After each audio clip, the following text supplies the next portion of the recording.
All this week on Dateline Schools, we're at Woodrow Wilson Elementary School in Port Huron and learning about a program they've implemented this fall called Playworks. And to tell us all about it, my special guest today is Woodrow Wilson principal, Joe Kramer. And Joe, yesterday you mentioned the names of some games, but describe some of the newer games that you've introduced to kids this fall. We have 3 core games is what Playworks incorporates, and our 3 core games are what's called Switch, which is played on a 4-square court, traditional 4-square that we've all played as kids, and then they're very strategic with how they implement games, and one of those games is tag, and so they have a multitude of different ways to play tag, but the way that we've taught students to play tag currently is a game called Band-Aid Tag.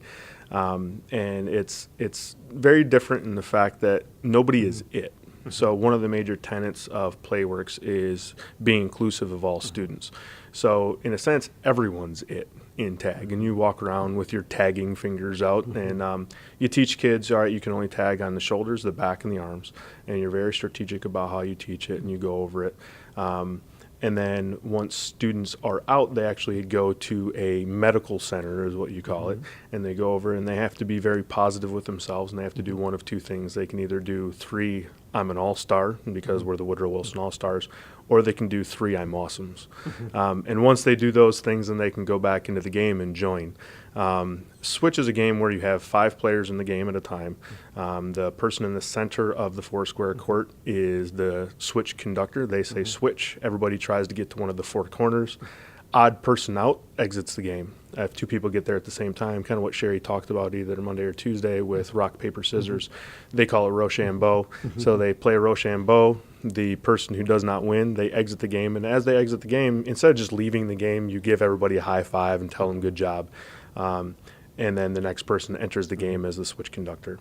The last game that is one of our cores is 4-square. 4-square, it's traditional the way that we all played it as kids, but we're very intentional with how we teach it. When you teach pancake hands where your hands are out and open as opposed to trying to spike it like a volleyball. And when somebody has been in the game too long, you can have them come out to where you're getting everybody again talking about being inclusive.